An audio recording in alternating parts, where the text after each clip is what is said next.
Hello, and welcome to July's Artsnacks unboxing.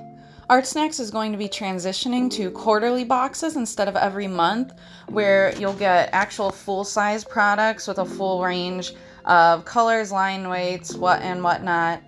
So I'm going to be taking a break for a little while, but hopefully this will give me a chance to do some other cool art demos and different types of art-related videos, since I seem to only have time at this point to do one a month. So in this last box for a while, we have a roll of Artsnacks logo washi tape, some mixed media color spray,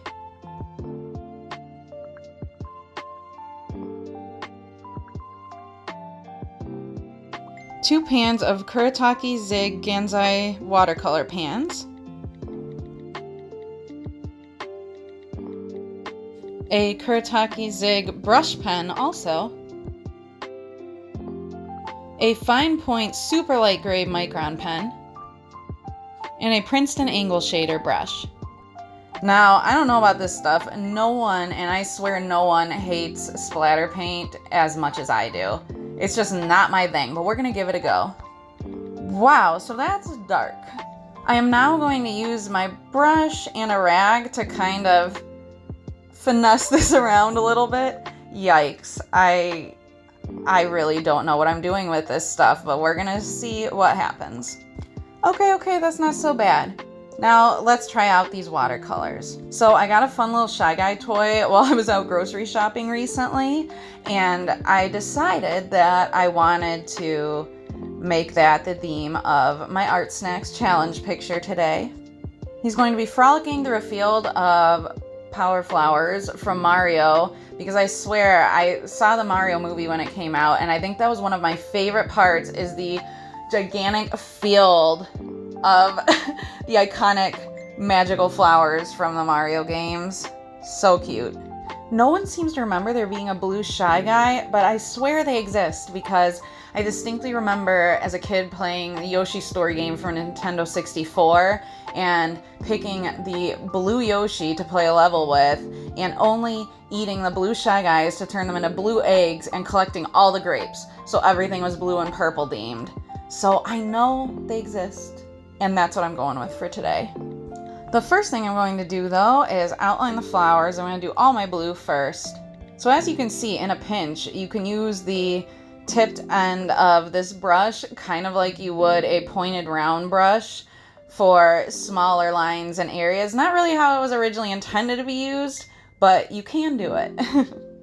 So overall, I like this brush. I'm always happy to have a new paintbrush from Artsnacks. It's a little bit softer than I prefer, just personal preference, but I definitely can see myself using this. And what's nice about it is you can use it with watercolor, oil, acrylic, any paint really. I love brushes that are multi-purpose. Now the watercolors are specifically Japanese watercolors, and they're supposed to be more blendable and have more intense colors than the European and American watercolors, and supposedly you can use them on both white and dark paper, so I'm gonna have to try out the dark paper thing.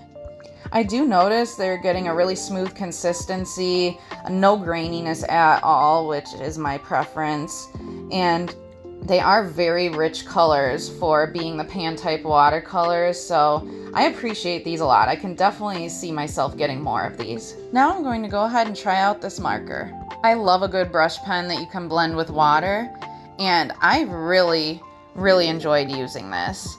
I've shared before that the Tombow brush markers are always my favorite, and I still love them.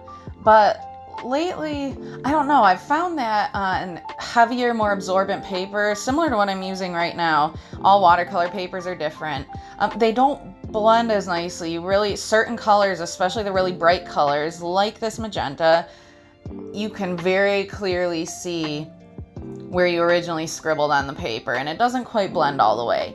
Whereas these, you still see an initial dark outline from where you first put down the ink, which you want. That's one of the benefits of using these.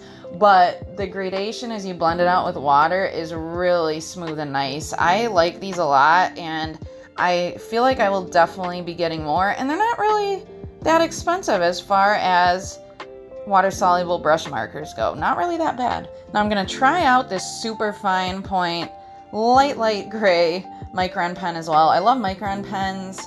I am a little bit curious, I guess, about what I'd use this one for, because it already has such a super fine line, but it's not black. It's the lightest gray possible. So I feel like it's really hardly shows up unless you really press hard and get a lot of ink on there and layer over a bunch of times. So I'm not sure what ultimately this would be used for. My guess would be perhaps if you want to do your initial sketch, not with a pencil, but with this, and then go over with your darker lines or with your other colors of ink. That makes sense to me. But standalone, you're not really going to see much with this pen. So, sad face, rules of the Artsnacks challenge. You can only use the materials that specifically came in the box. I am dying to outline everything in a nice black right now, but I can't. So for my last box for a while, this was really fun. I haven't officially subscribed to the new quarterly boxes yet. I'm going to wait and see how I feel. I have a lot of art supplies, so I might want to just work on using what I have and maybe start up again next year. But I definitely want to continue doing videos, anything related to art. So if there's something you guys want to see that have been watching, definitely leave me a comment. I totally take requests. Thank you so much for watching. If you do want to see more in the future, make sure to subscribe.